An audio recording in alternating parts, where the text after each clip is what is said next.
Good afternoon, everyone. President Trump's powerful efforts to secure our homeland are working. According to newly released numbers, last month, Border Patrol saw a 93% decrease of illegal aliens crossing the southwest border between ports of entry from May 2024 under Joe Biden, when they encountered more than 117,000 illegal aliens. And this particular statistic is absolutely astounding. In the month of May, under the Trump administration, 0 illegal aliens were released into our country by Border Patrol. Let me say that again.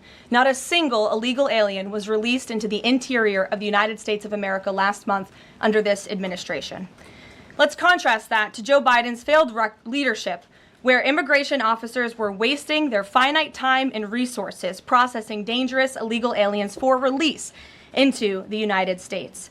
President Trump immediately terminated that reckless Biden-era practice that undermined the rule of law, jeopardized public safety and our national security, and diverted critical resources away from stopping deadly drugs and violent criminals from entering our country.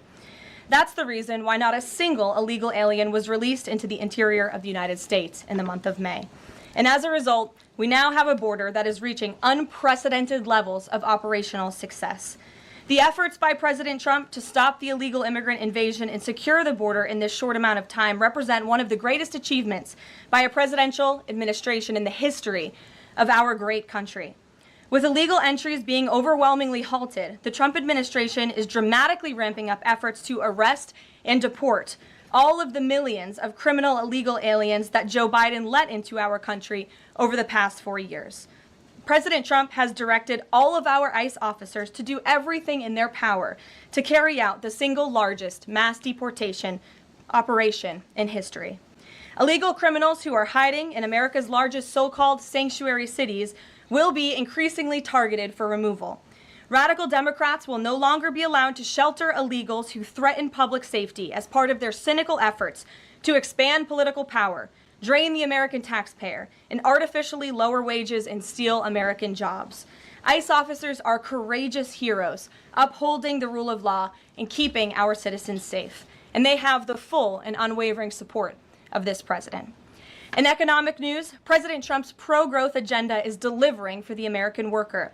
Through the first 5 months of the Trump administration, real blue-collar wages are up nearly 2%. It's the strongest growth in nearly 60 years, and a stark contrast from the negative wage growth seen during the first 5 months of the Biden administration. America is quickly returning to the successful formula of the first Trump administration: low inflation and rising wages. Once the big, beautiful bill is passed, this positive trend will only accelerate. Senate Republicans are continuing to push this critical legislation forward. The One Big Beautiful Bill will drive growth and supercharge the American economy. The Council of Economic Advisors found that the One Big Beautiful Bill will raise take-home pay by nearly $14,000 for a year for the average family of 4. The CEA also found that the One Big Beautiful Bill will increase wages as much as $11,000 for the average worker in America. The One Big Beautiful Bill expands the child tax credit and makes it permanent for more than 40 million families with children. And the bill will deliver no tax on tips, no tax on overtime, and substantial tax cuts for our incredible seniors.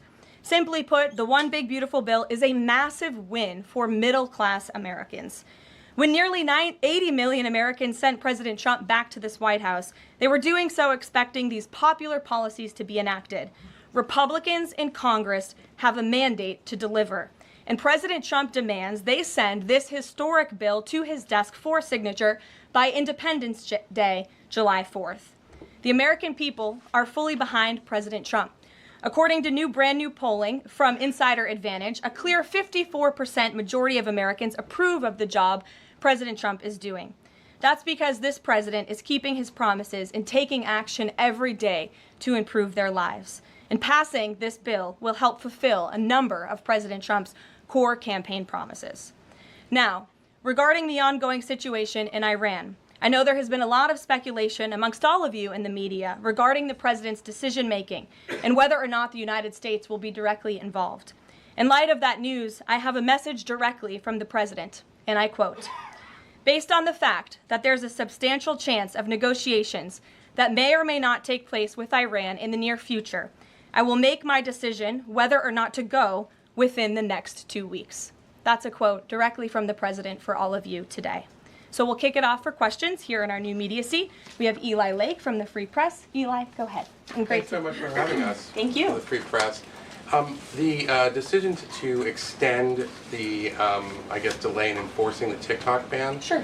Can you talk about how the White House understands its constitutional authority in light of the Supreme Court's decision in January that said that the president had to enforce the ban? Sure. Well, as all of you know, because the president put it out on his Truth Social today, he did sign an executive order to extend the TikTok ban for 90 days. So in the effort to make a deal. And the White House counsel and the Department of Justice have reviewed this executive order, and I can get it for you. I think it's on our website by now. If it's not, my team will now put it up immediately. And you can read the language in that executive order. And the White House counsel's office and the Department of Justice strongly believe in the legal rationale for this executive order. They wouldn't have the president's pen hit it if they didn't. And the political reasoning for this, of course, is because the president made a promise to keep TikTok on. There are 100 million Americans who use this app. It's widely popular. He also wants to protect Americans' data and privacy concerns on this app, and he believes we can do both things at the same time. So he's making an extension so we can get this deal done. Can I get a follow-up? Sure.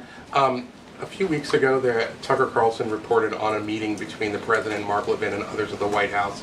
Is there a leak investigation, and can you say who else was in that meeting? I'm not aware of a leak investigation at this time. I, for one, do not reveal details about the president's private meetings without his permission to do so. But certainly the president does not like when people leak. He takes that very seriously. This entire administration takes that seriously, and that's why you've seen at agencies some of the cabinet secretaries have been given the authority by the president to let go of staff who are engaged in such leaks, especially those that risk American national security. Sure. Go ahead. Caroline, thank you. So Rhino warmonger Lindsey Graham, he recently called on the U.S. to go all in. That's quite the lead to a question. Right.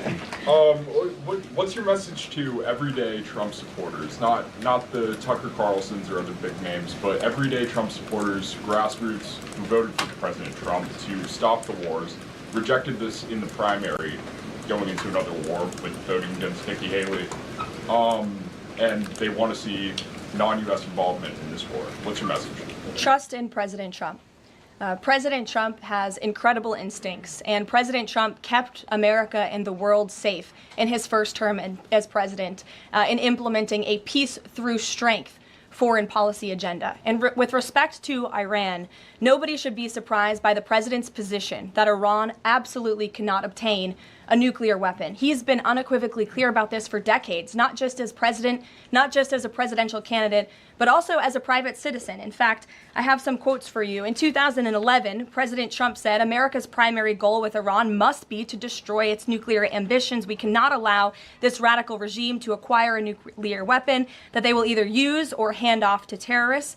In 2015, the president said the problem is that Iran poses an existential threat to Israel, our Middle Eastern allies, and the United States. And of course, the president has repeated that in his first term as president and his second term as president as well. That's why he was adamantly opposed to the disastrous Iranian nuclear agreement that was implemented by President Obama. And it's why he has given great latitude and given a lot of effort to achieving a diplomatic solution. But he's been very clear. Iran went for 60 days when he gave them that 60-day warning without coming to the table. On day 61, Israel took action against Iran. And as I just told you from the president directly, he will make a decision within 2 weeks. A follow-up? Sure. Go ahead, Natalie. Thanks, Caroline. Can you confirm whether Steve Witkoff has been in touch with the Iranian foreign minister, and does Witkoff plan to go to Geneva tomorrow for talks? I am not tracking that on Mr. Witkoff's travel schedule, but I can certainly check in with him to be sure. As for correspondence between the United States and the Iranians, I can confirm that correspondence has continued. As you know, we were engaged with 6 rounds of negotiations with them in both indirect and direct ways.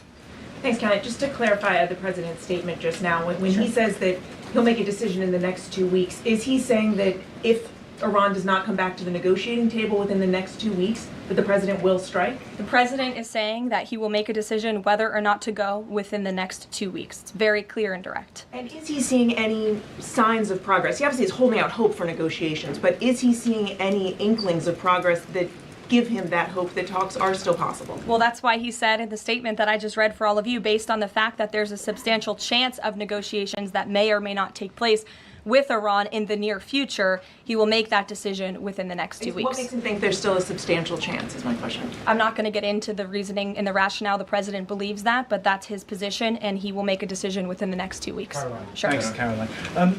President Trump has said previously in regard to Russia, he's used this phrase about 2 weeks several times in terms of like, we expect like a 2-week deadline and then you give another 2-week deadline. How can we be sure that he's going to stick to this one on making a decision on Iran? Well, in those deadlines, as you've seen in respect to Russia-Ukraine, might I add, these are two very different, complicated global conflicts, as you know, that the president inherited from our previous incompetent president in the weakness of the previous administration. And the president has spent a tremendous amount of time and effort cleaning up these crises that were caused by the last administration's just complete dereliction of duty on the world stage and American weakness. Now we have American strength again. With respect to Russia and Ukraine, because of that American strength and the president's leadership, we have seen these two sides engage in direct negotiations. And the last time the president said 2 weeks, you saw Russia and Ukraine have direct negotiations for the first time in years. And so the president is always interested in a diplomatic solution to the problems and the global conflicts in this world. Again, he is a peacemaker in chief. He is the peace through strength president. And so if there's a chance for diplomacy, the president's always going to grab it. But he's not afraid to use strength as well, I will add. Francesca. Thanks, Caroline. What exactly would a deal with Iran need to entail? No enrichment of a uranium, and it would absolutely not. Iran is not absolutely not able to achieve a nuclear weapon. The president has been very clear about that. And by the way, the deal that Special Envoy Witkoff proposed to the Iranians was both realistic and acceptable within its terms, and that's why the president is sent that deal to them. To follow up on what you told Natalie, are the talks that the United States is currently having with Iran direct, or are those through intermediaries? And if so, which countries are acting as the intermediary right now? Out of respect for the ongoing discussions and negotiations, I am not going to get into the details of them. We've provided you confirmation for now. Go ahead. Sure, and then behind you too. Okay, thanks. Sorry, on the topic of negotiations and talks, does the president have any hopes or specific expectations for the talks tomorrow between European foreign secretaries and their Iranian counterpart? Well, certainly the entire world is on the president's side when it comes to the fact that Iran cannot obtain a nuclear weapon. This is something that pretty much all of humanity, except for the Iranian terrorist regime themselves, agree upon. And so the president expects that Europe will deliver that message directly to the Iranians. Why does President Trump believe that this 90-day extension on TikTok will provide more runway perhaps than the previous extensions that haven't led to a divestment deal? Because it's more time to make a good deal. Simple question. Dasha? Thank you so much. I know things are going day by day right now. The president wants maximum optionality. Is the possibility of the U.S. getting involved in regime change in Iran at all on the table at this point? And then I have one on well. Sure. The president's top priority right now is ensuring that Iran cannot obtain a nuclear weapon and providing peace and stability in the Middle East. And on Medicaid, Caroline, Sure. The Senate put forward Medicaid provisions, particularly a lower cap on state provider taxes that hospitals have said would lead to mass closures, particularly in rural communities. Is the president willing to sign a bill that includes those provisions that Republican senators like Josh Hawley say will lead to hospital closures? Out of respect for the ongoing discussions that the White House is very much actively involved in with our friends in the United States Senate, I won't comment on that specific provision. Look, the bill hasn't been sent to the president's desk yet. There's more room for change. The president, for one, I will reiterate, has been very clear on his priorities with respect to Medicaid. He wants to see waste, fraud, and abuse ridden from the system to protect it for tax-paying citizens who deserve those much-needed benefits. He wants to prioritize the sick, the needy, the poor in this country who deserve those benefits, not the 1.4 million illegal aliens who are receiving them. And he wants to make sure this one big beautiful bill kicks those illegal aliens off of this program to preserve it and protect it and strengthen it for the American people. And the president has been very clear in that message to his friends in the Senate. Jackie. Thank you, Caroline. Sure. Logistically, if the Iranians are getting to Geneva, does that mean they've found a way to get to the White House? I am not going to get into hypotheticals, but as you heard from the president yesterday, they have expressed interest in doing so. There's a lot of Philip. pressure on the president to come to the aid of Israel. There's a lot of pressure on him to finish the job with force. How is he balancing the concern that if he doesn't choose to do that, that it would send a message to Xi Jinping about the U.S. commitment to Taiwan? Well, the president enjoys a very respectful and cordial relationship with China's president. He has long maintained that, even in his first term. And China and the United States share many strategic interests, both in terms of economics and also, of course, global affairs and foreign policy as well. However, when it comes to balancing these different viewpoints, the president is balancing a lot of viewpoints, and he is listening not just to other world leaders, but to his advisors and to people here in the country and the American people too. And I think that's what makes this president such a great leader, is his ability to listen and make a good decision on behalf of the American public based on his instincts and his experience. Don't forget, this is a president who was here before, and the world was a much more peaceful and stable place when he left office than when he came back in after the past 4 years of complete incompetence by the previous president. Philip, go ahead. Thank you, Caroline.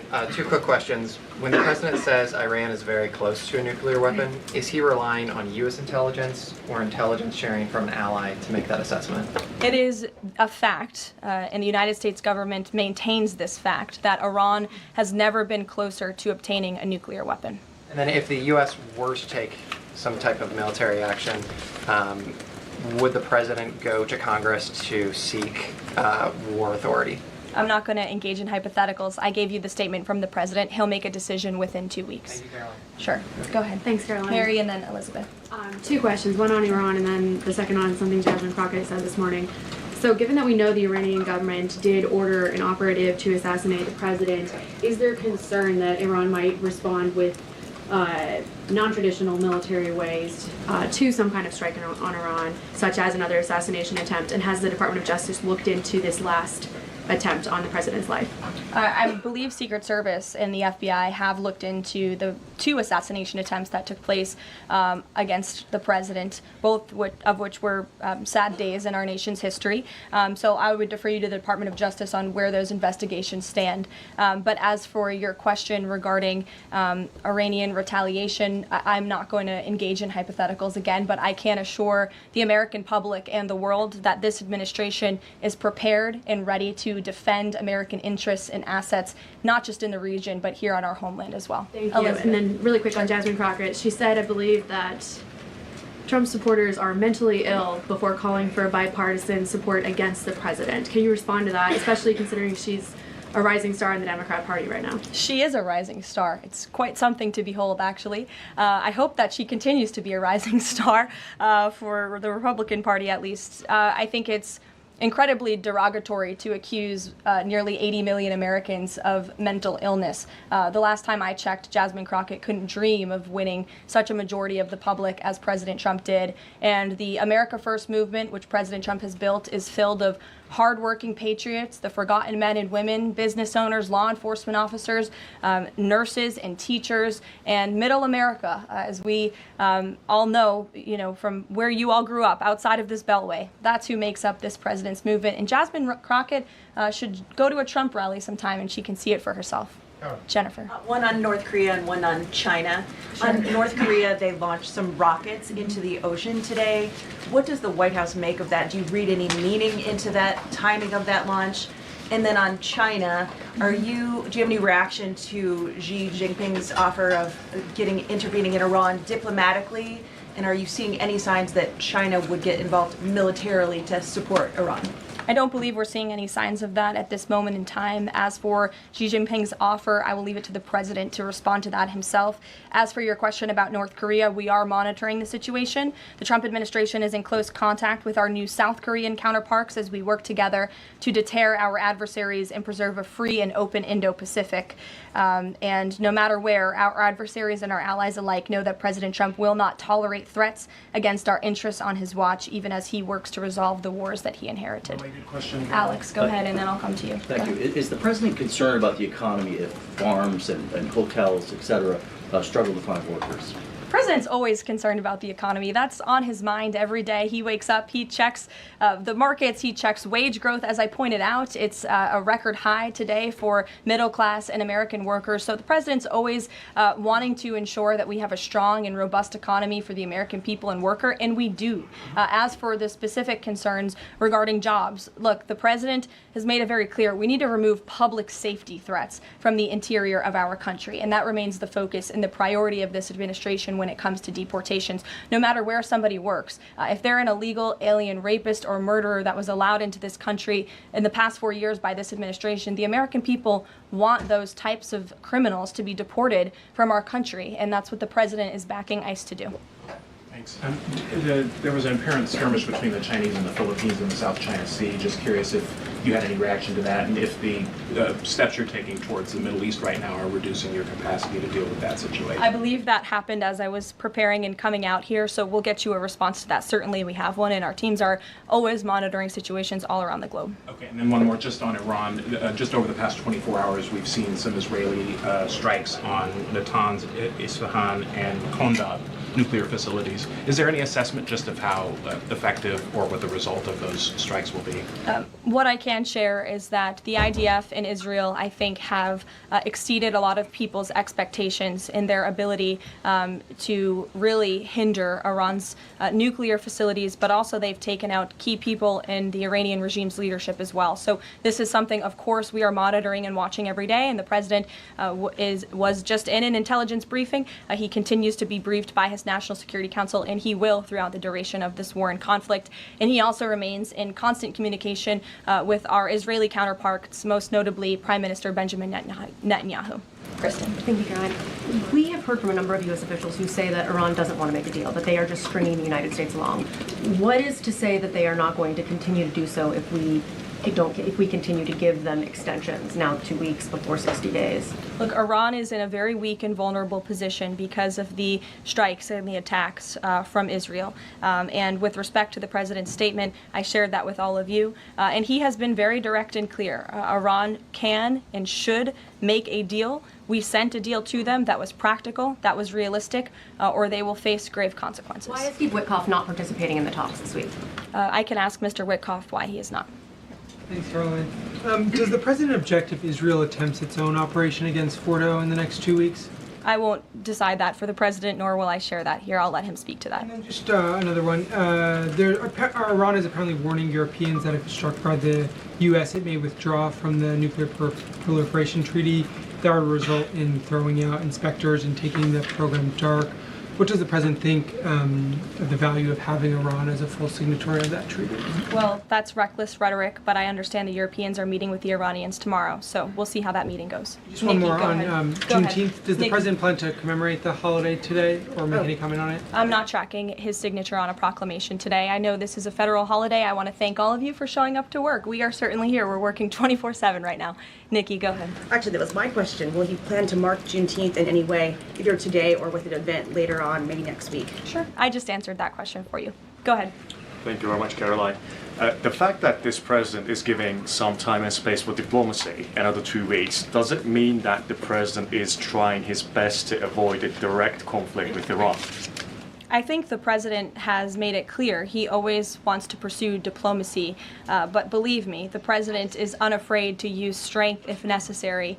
And Iran and the entire world should know that the United States military is the strongest and most lethal fighting force in the world, and we have capabilities that no other country on this planet possesses. Owen. Caroline, good afternoon. The Supreme Court, as you know, has upheld Tennessee's ban on transgender medical procedures for minors, puberty blockers, hormone therapy, etc. The White House reaction to that, please. It's a huge victory for America's children, and it's obviously something this administration believes strongly in, that young minor children should not be allowed to be subjected to chemical castration and mutilation. The president himself has taken very strong orders, or has signed very strong executive orders on this, and we are grateful for Tennessee's efforts to protect our children, and we are grateful the Supreme Court ruled on the side of the law, but also on the side of protecting America's innocent children. Elizabeth, go ahead. Sorry, I skipped you earlier. Okay, thank you so much. Secretary of State Marco Rubio announced new vetting procedures on student visas. Will this serve as a model for vetting other foreign visas?